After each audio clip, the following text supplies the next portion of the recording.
ہے یہ ہم آپ کو یہاں اندر کی صورتحال دکھا رہے ہیں. حقائق کیا ہیں, اس نالائن مبارک کی حقیقت کیا ہے, وہ ہم کوشش کریں گے کہ پروگرام کے آخر تک آپ کو بتا سکیں. تنویر صاحب, آپ کے پاس ہم ایک ہفتہ پہلے تقریباً آئے تھے اور آپ سے بات چیت کی, آپ سے پوچھا کہ سارا واقعہ کیا ہے. آپ نے بیان کیا. ہم نے آپ کے گاؤں کے رہائشی جو ہیں ان سے ہی بات چیت کی, آپ کے چند رشتہ دار جو اپنے آپ کو بتا رہے ہیں کہ وہ آپ کے رشتہ دار ہیں, ان سے ہی بات چیت کی ہے. سب سے جو اہم چیز ہے, خان اکبر, آپ ان کو جانتے ہیں؟ جی جی, ہمارے گاؤں سے پوچھنا چاہوں گا. خان اکبر صاحب نے یہ بتایا کہ اس واقعے کے ایک دو دن بعد جب وہ آپ کے پاس آئے, اور اس کا خلاصہ کچھ یوں ہے کہ شام کے وقت آپ کا اور ان کا ڈیسیژن ہو گیا, طے پا کی بات, کہ آپ نے ان سے کہا کہ اس چیز کو کیسے ختم کیا جائے. تو انہوں نے آپ کو بتایا کہ اس پہ پانی کی 2 بالٹیاں پھینک دیں, خود بخود ختم ہو جائے گا. لیکن نیکسٹ ڈے آپ شیشہ خریدنے کے لیے چلے گئے, اس کے ایسا ہوا تھا؟ وہ فوراً علی الفجر آئے میرے پاس اور مجھے آ کے انہوں نے اٹھایا, ساتھ والے کمرے میں بٹھایا, اور مجھ سے انہوں نے جو بیان کیا وہ کچھ اس طریقے سے تھا کہ یار 4-5 بندے گاؤں کے کہہ رہے ہیں کہ یہاں کڑا بنے تھے, تو اب آپ کا اور ہمارا جو فیملی کا میٹر ہے وہ بہت کلوزڈ ہے, کل خدا نہ خواستہ انہوں نے کوئی بات کی تو بہت بے عزتی ہوگی. مجھے یہ بھی پتا ہے کہ بھائی آپ جو ہے وہ کسی قسم کا اس کے بارے میں کوئی اقدام نہیں کریں گے. تو جیسے بارش ہوئی ہے, تھوڑا سا پانی پڑا ہے تو اس کی ایک سائڈ خراب ہو گئی ہے, آپ مجھے صرف یہ اجازت دے دو, میں رات کو آؤں گا اور اس پہ میں بالٹی پانی کی پھینکوں گا, یہ معاملہ یہیں ختم ہو جائے گا اور تمام معاملات بھی. آپ نے کہا ٹھیک ہے. میں نے ان سے کہا کہ میں آپ کو, کل بھی میں نے ان سے یہ بات کی ہے, آپ ان سے حلفیہ کل پوچھ سکتے ہیں, کل بھی میں نے ان کو یہ بات باور کرائی. میں نے ان سے کہا کہ ابھی میں آپ کو اس بارے میں بتاؤں گا کہ یہ کڑھا کی وجہ سے ہوا تھا یا کسی اور وجہ سے, صحیح ہے نا. اور جہاں تک رہی آپ یہ کہ ان کو بتایا, جی میں نے ان سے باور کرائی. یہ آپ کی بات بیچ میں ڈیسائیڈ نہیں ہوئی تھی کہ آپس میں کہ اس جگہ پہ پانی پھینک دیا جائے گا؟ ایگریڈ نہیں تھے؟ میں نے ان سے یہ بات اس ٹائم, میں نے ان کو یہ بولا ہی نہیں کہ اس پہ پانی پھینکنا ہے یا ہونی. میں آپ کو بتا رہا ہوں نا, وہ میرے پاس آئے اور انہوں نے مجھے مشورہ پیش کیا. الطاف صاحب, آپ نے 12/3/2010 کو فتویٰ جاری کیا دھرابی گاؤں میں موجود ایک شخص کے گھر میں, جو کہ وہ دعویٰ کر رہے کہ حضور صلی اللہ علیہ وآلہ وسلم کے وہ وہاں پہ آئے تھے, تشریف لائے تھے, اور وہ ان کے پاؤں کے قدموں کے نشانات ہیں وہاں پہ. تو اس فتوے کے مطابق جو شخص یہ کہہ رہا ہے, اس کا دعویٰ کر رہا ہے, وہ دار اسلام سے باہر ہے, اس کا نکاح بھی ختم ہو چکا ہے. اس حوالے سے آپ کیا کہتے ہیں؟ اس حوالے سے ہم یہ کہتے ہیں کہ نبی اکرم صلی اللہ علیہ وسلم نے خود فرمایا, بلکہ امت کو منع کیا ایک پاؤں پر چلنے سے.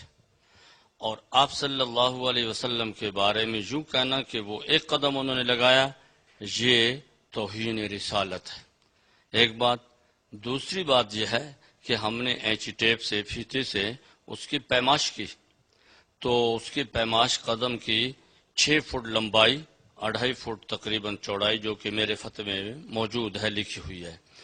اور آپ صلی اللہ علیہ وسلم کا جو قد مبارک تھا وہ درمیانی قد تھا, تو 6 فٹ پاؤں قد کی مناسبت سے یہ انتہائی توہین ہے. جیسے کہ کوئی آدمی آپ کو کہہ دے کہ آپ کا سر اتنا بڑا ہے جیسے مٹکا ہے, آپ کیا اس کو مذاق سمجھیں گے, اچھا سمجھیں گے یا کہ نہیں؟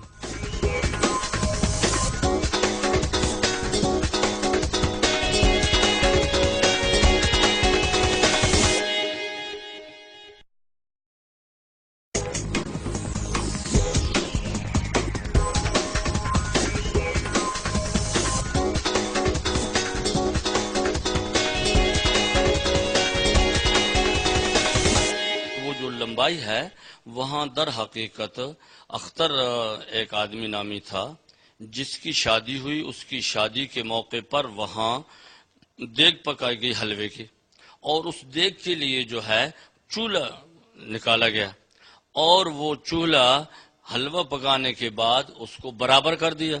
لیکن ہمارے علاقے میں اس مرتبہ 8-9 مہینے سے بارشیں نہیں ہو رہی بلکہ سال ہو. ابھی ابھی ربیع الاول کے موقع پر جو بارش ہوئی اس کی وجہ سے جہاں وہ چولہا تھا اس سے زمین تھوڑی پست ہو گئی اس چولہے کی وجہ سے. تو انہوں نے ایک ڈرامہ رچا دیا کہ جی یہ حضور کریم صلی اللہ علیہ وسلم کا قدم مبارک ہے. اتنا بڑا پاؤں مبارک رسواسوں کا نہیں ہو سکتا. 4-5 فٹ کا ہے. 5 فٹ کا منہ مبارک یہ کبھی نہیں ہو سکتا. زندگی میں کوئی بھی اس کو تسلیم کرے تو اس کا میں جواب دہ ہوں کہ یہ صرف لوگوں کو بیوقوف بنا رہے ہیں, صرف یہ پیسے پٹورنے کے لیے آئے ہوئے ہیں, لوگوں کا ایمان دین خراب کرنے کے لیے یہ ڈرامہ رچایا گیا. میں تو چاہتا ہوں کہ اس کے خلاف پوری اس سے ان کے خلاف ایکشن لیا جائے اور یہ چیز کو اس ڈرامے کو بند کیا جائے. خدا را لا الہ الا اللہ محمد الرسول اللہ. میرا نام سید صفدر حسین شاہ ہے. سوموار والا دن جب آیا تو ان نے اللہ اور محمد کا نام لکھا ہے. میں خود بریلوی جماعت کا ہوں, میری قوم سید ہے, میں سید گھرانے سے تعلق رکھتا ہوں. میں 12 ربیع اول, یہ میرے ہمسائے ہیں, کوئی دشمن نہیں, یہ ہمسائے بہن بھائی ہوتے ہیں. میں ان کے ساتھ دن میں پورے دن رہا ہوں, لیکن جب میں نے سوموار والے دن اللہ اور محمد کا نام دیکھا تو پھر مجھے افسوس ہوا. وہ دکھا رہا تھا دیکھو وہ اللہ نظر آ رہا ہے, دیکھو یہ محمد نظر آ رہا ہے. بھائی جان میں مسلمان ہوں, میں اس نبی کی امت سے ہوں, لیکن جب میں نے اللہ اور محمد کا نام دیکھا تو میرے آنسو بھی گر گئے ہیں. میں نے اپنے گھر میں جب دیکھا تو میں اپنے قرآن کو خدا کی قسم سے میں نے اپنے گلے میں چپ کر سینے سے لگایا کہ وہاں میرے مالک تمہاری یہ توہین ہو رہی ہے, کیا میرے محمد کی توہین ہو رہی ہے؟ کیا میں بھی مسلمان ہوں, میں مسلمانوں کے گھر میں پیدا ہوں, لیکن نہیں, یہ مجھے اگر جنگ بھی کرنی پڑی تو میں اپنے محمد اور اللہ کے ساتھ پیچھے ضرور کروں گا. جیسے کہ ہم نے آپ کو ایک سٹال میں پہلے تصاویر دکھائی تھی, یہ ایک تصویر ہے اور یہ ساتھ والے سٹال پہ تصویر ہے. ان تصاویر میں آپ ڈفرنس دیکھ سکتے ہیں. جو میرے بائیں ہاتھ میں ہے یہ والی تصویر, اس میں آپ اس کی اس حصے کی وڈتھ دیکھ سکتے ہیں اور اس دوسری تصویر میں آپ اس کی اوپر والے حصے کی وڈتھ دیکھ سکتے ہیں. ٹوٹلی ڈفرنٹ ہے. آپ نے نالائن مبارک کو دیکھا ہے؟ میں نے نالائن مبارک کو ابھی زیارت کرنے میں جا رہا ہوں. تو آپ نے کیا سنا اس کے بارے میں؟ تو میں نے اس کے بارے میں یہ سنا ہے کہ وہاں پہ میلاد شریف کا دن تھا 12 ربیع الاول. اس دن حضور صلی اللہ علیہ وسلم کے آنے کی خبر ہے ہمیں کہ وہاں پہ وہ آئے ہیں اور ان کے نالائن مبارک ہیں. اگر میں کہوں کہ آپ نے جھوٹ سنا ہے تو میں پھر بھی نہیں مانوں گا, میں اسے سچ تصدیق کی ہے, اس کی تصدیق کرنی چاہیے نا ہر چیز کی. تو ابھی میں جا رہا ہوں نا, تصدیق کروں گا. تو جن پیغمبر کے محبت میں جا رہے ہیں انہی پیغمبر نے یہ فرمایا تھا کہ تصدیق کے بغیر آپ بات نہیں کر سکتے ہیں. اس کا مفہوم یہ ہے. تو حضور والی میں ابھی جا رہا ہوں نا, تصدیق کرنے تو جا رہا ہوں. چلیں, اگر آپ کو تو کافی ٹائم لگے گا نا, شاید آپ کو گھنٹہ ڈیڑھ لگ جائے. ہم آپ کو پہلے سے بتا دیتے ہیں کہ جو نالائن مبارک کا نشان یہاں پہ موجود ہے, ان جو گھر والے جو دعویٰ کر رہے ہیں اگر وہ نالائن مبارک ہے تو وہ 5 فٹ کے قریب ہے اس کا نشان. تو آپ کیا کہتے ہیں اس بارے میں؟ میں اس بارے میں یہ کہتا ہوں کہ جو پہلے لوگ ہوتے تھے نا, ان کے قد بھی بہت لمبے ہوتے تھے اور ان کے پھر جس کا قد لمبا ہے اس کا پاؤں بھی لمبے ہو گئے. آپ یہاں سے ہمارے نالج کا, ہمارے علم کا اندازہ لگا سکتے ہیں. ہمیں یہ المیہ کی بات ہے اور ہمیں میں تو کہتا ہوں کہ لمحہ فکری اور شرم آنی چاہیے ہمیں. میں سر یہ آپ سے بھی عرض کر رہا ہوں کہ ہمیں شرم آنی چاہیے, کیونکہ آپ جس پیغمبر کی محبت میں آئے ہیں حضور صلی اللہ علیہ وآلہ وسلم کی, آپ ان کے بارے میں کہہ رہے ہیں کہ اس وقت قد بڑے ہوتے تھے.